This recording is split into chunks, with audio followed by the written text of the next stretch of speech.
Posisi Indonesia di Dewan Perdamaian Gaza akan kami bahas bersama Hikmahanto Juwana selaku Guru Besar Hukum Internasional dari Universitas Indonesia dan anggota Komisi 1 DPR RI fraksi PAN Slamet Riyadi. Selamat sore semuanya dengan Tifal di sini.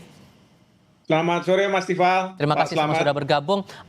Prof, begini, ada AS dan Israel, mereka satu sekutu dan berada dalam Dewan Perdamaian Gaza. Posisi Indonesia untuk mendorong perdamaian ini bisa benar-benar terrealisasi, memungkinkan atau tidak?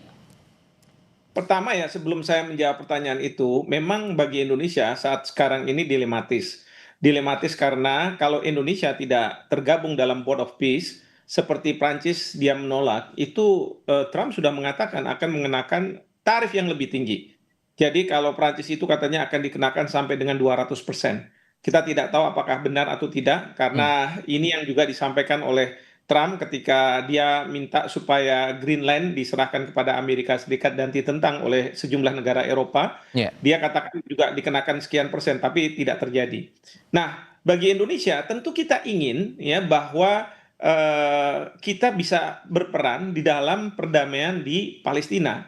Tetapi dengan permintaan dari Trump, kalau misalnya masuk, itu kita harus membayar sebesar 1 juta US dollar. Ya. 1 US dollar itu sekian triliun, besar jumlahnya. Nah, pertanyaannya adalah apakah kita punya pilihan? Karena seperti tadi saya katakan, kalau kita tidak masuk, maka kita akan dikenakan tarif yang sangat tinggi. Sementara kalau kita masuk, kita harus dikenakan 1 juta US dollar.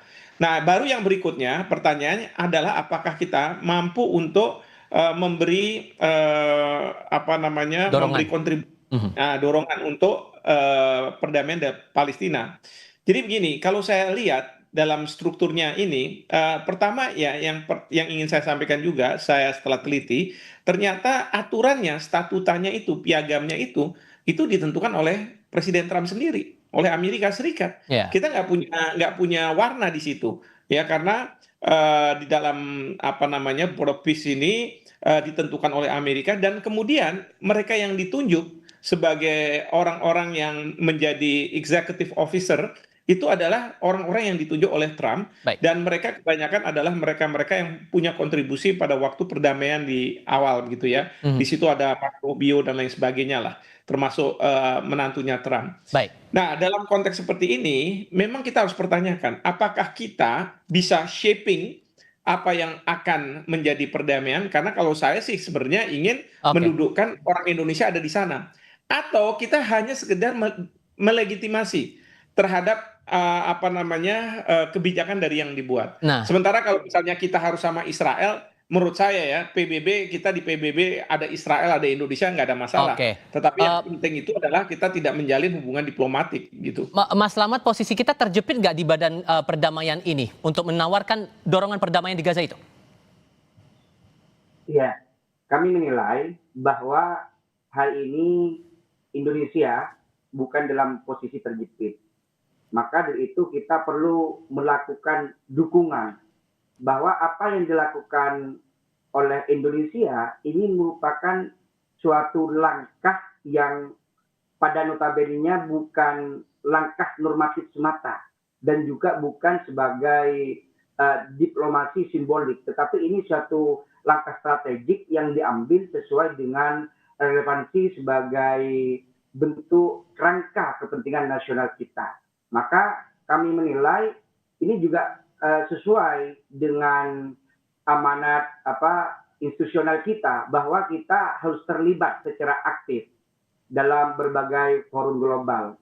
Dengan masuknya, bergabungnya Indonesia dengan Board of Peace ini menjadi salah satu tantangan dan menjadi salah satu jawaban bahwa negara-negara besar dengan adanya diplomasi modern, mereka harus masuk di dalamnya dalam arti untuk menentukan arah-arah kebijakan ataupun perundingan-perundingan yang perlu diputuskan. Maka ini langkah yang strategik bahwa Indonesia ingin menentukan suatu kebijakan ataupun keputusan dalam arena perundingan yang diputuskan oleh aktor-aktor internasional. Tentunya Indonesia nanti tidak sendirian di sana. Misalkan berbicara tentang konflik Gaza, karena standing positioning-nya dari awal Indonesia bersama pemerintah Indonesia ini sudah menyatakan sikap akan bersama-sama untuk mengawal kemerdekaan Palestina. Tentunya di sini nanti kebijakan tersebut akan kita dapatkan. Singkat untuk masing-masing karena waktu kita terbatas, Prof. Hikmahanto, menurut Anda tawaran apa yang harus didorong betul oleh Indonesia di sini? Ya, tawaran yang harus didorong adalah bagaimana peran dari kita Indonesia. Kalau kita hanya menyumbang dan tidak ada orang Indonesia yang ada di dalam board of executive, menurut saya ya kita hanya sebagai legitimasi saja dan kita tidak tahu arah kebijakan dari apa yang akan ditentukan oleh Trump dan apakah ini cuma Trump dengan katakanlah pihak Israel dan yang lainnya hanya ikut saja. Oke. Ini yang jadi permasalahan. Nah, Mas Slamet, menurut Anda? Iya, pada prinsipnya kami mendukung bahwa hadirnya Indonesia dalam forum yang diinisiasi oleh Trump ini, Indonesia jangan memberikan cek kosong, tapi terlibat secara aktif. Bahkan dalam strukturalnya harus juga memberikan rekomendasi kepada forum tersebut ataupun board of peace ini untuk terstrukturnya didirikan oleh merekomendasikan ada orang Indonesia juga di pemerintah Indonesia yang juga ikut aktif di sana untuk ikut masuk dalam perundingan-perundingan tersebut. Baik, Prof. Hikmahanto Juwana, terima kasih. Mas Slamet, terima kasih sudah mau berdiskusi bersama kami kali ini. Selamat sore semuanya. Selamat sore.